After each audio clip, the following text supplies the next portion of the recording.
എന്തിനു വേണ്ടിയിട്ടായിരിക്കും ഇന്ത്യയിൽ നമ്മുടെ സാമ്പത്തിക ആസൂത്രണം നടപ്പിലാക്കിയത്? അതായത് ബ്രിട്ടീഷുകാരുടെ ചൂഷണങ്ങൾക്കും അതുപോലെ തന്നെ നമ്മുടെ ഇന്ത്യയിലെ വികസന മുരടിപ്പും തടയുന്നതിന് വേണ്ടിയിട്ടാണ് ഇന്ത്യയിൽ സാമ്പത്തിക ആസൂത്രണം നടപ്പിലാക്കിയത്.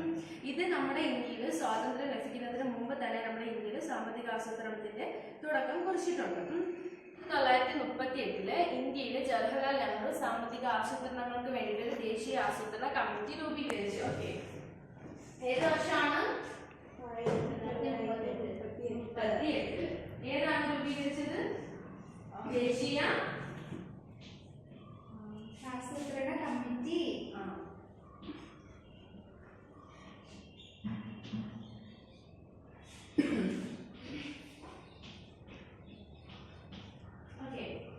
അതിനുശേഷം 1944 ബോംബെയില്, അതായത് ഒരു കൂട്ടം വ്യവസായികൾ ബോംബെ നഗരത്തിൽ സമ്മേളിച്ചുകൊണ്ട് അവിടെ ഒരു സമ്മേളനം നടത്തി. അതിന്റെ പേരെന്തായിരിക്കും? ബോംബെ പദ്ധതി. ഓക്കെ, 1944 ഏതാണ് പദ്ധതിയുടെ പേര്?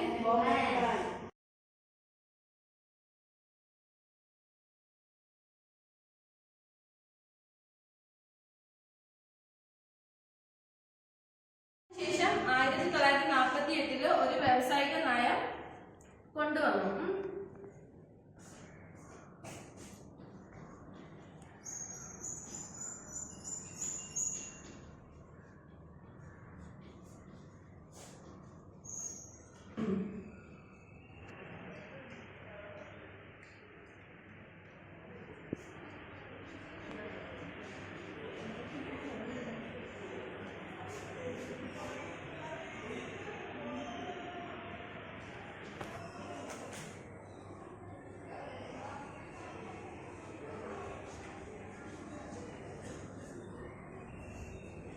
ഇന്ത്യയിൽ സാമ്പത്തിക ആസൂത്രണ നയം വരുന്നതിന്റെ പ്രധാനപ്പെട്ട 4 വർഷങ്ങളാണ് ഇത്. 1938 എന്താണ് വന്നത്? ഓക്കെ, 1944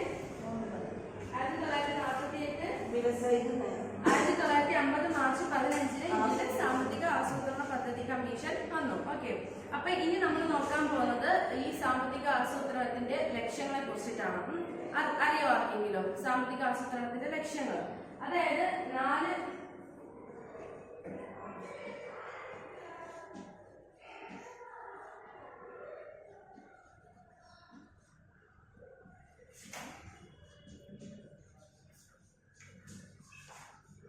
സാമ്പത്തിക ആസൂത്രണത്തിന്റെ ലക്ഷ്യങ്ങളിൽ ഏറ്റവും ഇമ്പോർട്ടന്റ് ആയിട്ടുള്ള ഒന്നാണ് വളർച്ച എന്ന് പറയുന്നത്. എന്താണ് വളർച്ച എന്ന് പറയുന്നത്? ഒരു രാജ്യത്തിലെ മുഴുവൻ സാധനങ്ങളുടെയും സേവനങ്ങളുടെയും മൊത്തത്തിലുള്ള വരുമാനത്തെയാണ് നമ്മുടെ വളർച്ച എന്നതുകൊണ്ട് ഉദ്ദേശിക്കുന്നത്.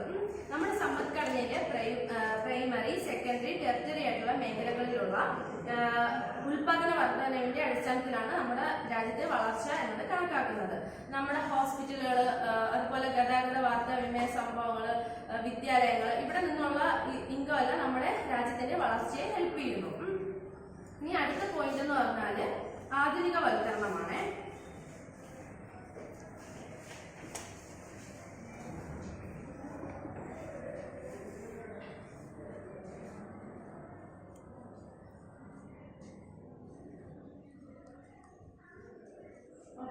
ആധുനികവൽക്കരണം എന്ന് പറഞ്ഞാൽ എന്താണ്?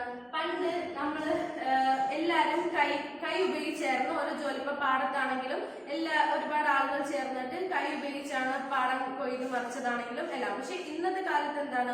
അതിന് പകരം യന്ത്രങ്ങൾ വന്നു. ഇതുകൊണ്ട് എന്തൊക്കെ നേട്ടങ്ങളാണ് ഉണ്ടായത്? പറ ഫാത്തിമ, എന്തൊക്കെ നേട്ടങ്ങളാണ് ഉണ്ടായത്? പിന്നെ എന്താണ് മേഘ പറഞ്ഞേ? നമുക്ക് സമയലാഭം ഉണ്ടായി, നമുക്ക് കൂടുതൽ ഇൻകം ഇതുവഴി നമുക്ക് ലഭിക്കാൻ തുടങ്ങി. അത് മാത്രമല്ല നല്ലൊരു റിസൾട്ട് ഇതിൽ നമുക്ക് കിട്ടി. ഇപ്പൊ ഫോർ എക്സാമ്പിൾ നമ്മുടെ വീട്ടിൽ തന്നെ നമ്മൾ മുമ്പ് കൈ കൊണ്ട് അരച്ച് നമ്മൾ ഓരോ കറികൾക്ക് കൂട്ടങ്ങളൊക്കെ എടുക്കും. അതുപോലെ പകരം മിക്സി വന്നപ്പോൾ നമുക്ക് ഒരുപാട് ടൈം ലാഭമായി, നല്ല ടേസ്റ്റ് ആയിട്ട്. അപ്പം ഇത്തരത്തിലുള്ള ഒരുപാട് വികസനങ്ങളാണ് ആധുനികവൽക്കരണം എന്നതുകൊണ്ട് ഉദ്ദേശിക്കുന്നത്. അടുത്ത പോയിന്റ് എന്ന് പറയുന്നത് സ്വാശ്രയത്വമാണ്.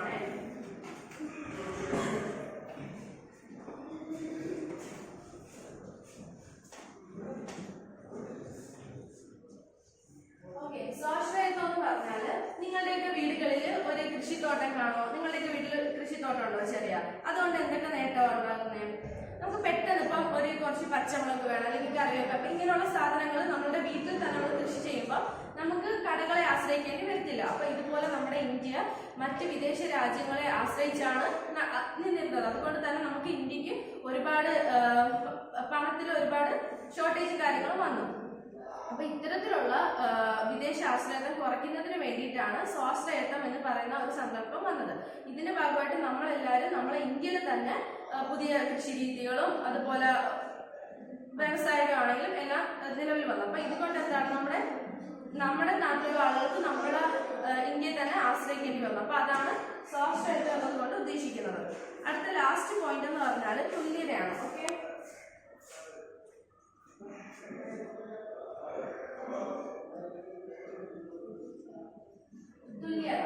തുല്യത ഇതുണ്ടെങ്കിൽ മാത്രമേ ഈ പറയുന്ന 3 കാര്യങ്ങളും നടക്കുന്നുണ്ടെന്നും പറയാൻ പറ്റില്ല. തുല്യത എന്ന് പറയുമ്പോൾ നമ്മളുടെ മെയിൻ ആയിട്ടുള്ള അടിസ്ഥാന ആവശ്യങ്ങൾ എന്തൊക്കെയാണ്? നമുക്ക് ജീവിക്കാൻ വേണ്ട മെയിൻ ആയിട്ടുള്ള അടിസ്ഥാന ആവശ്യങ്ങൾ എന്തൊക്കെയാണ്? ഫുഡ്, പിന്നെന്താണ്? എഡ്യൂക്കേഷൻ, പൈസ. അപ്പൊ ഇത്തരത്തിലുള്ള കാര്യങ്ങളെല്ലാം ഉറപ്പുവരുത്തുക. അതുപോലെ അതായത് ഇതിലുള്ള നമ്മുടെ ഇന്ത്യയിൽ എല്ലാ ജനങ്ങൾക്കും ഈക്വൽ ആയിട്ടാണ് എല്ലാ കാര്യങ്ങളും പ്രൊവൈഡ് ചെയ്യുന്നത്. അപ്പം ഉള്ള കാര്യങ്ങളാണ് തുല്യത എന്നതുകൊണ്ട് ഉദ്ദേശിക്കുന്നത്. അപ്പം നമുക്ക് ഒന്നുകൂടെ നോക്കാം. എന്താണ് ആസൂത്രണത്തിന്റെ ഫസ്റ്റ് പോയിന്റ്? എന്താണ്? വളർച്ച എന്നതുകൊണ്ട് എന്താണ് ഉദ്ദേശിക്കുന്നത്? വികസനം. അതായത് നമ്മുടെ സാമ്പത്തികവും സേവനപരമായ എല്ലാത്തിന്റെയും ഇതാണ്. അടുത്തതാണ് ആധുനികവൽക്കരണം. ആധുനികവൽക്കരണം എന്താണ്?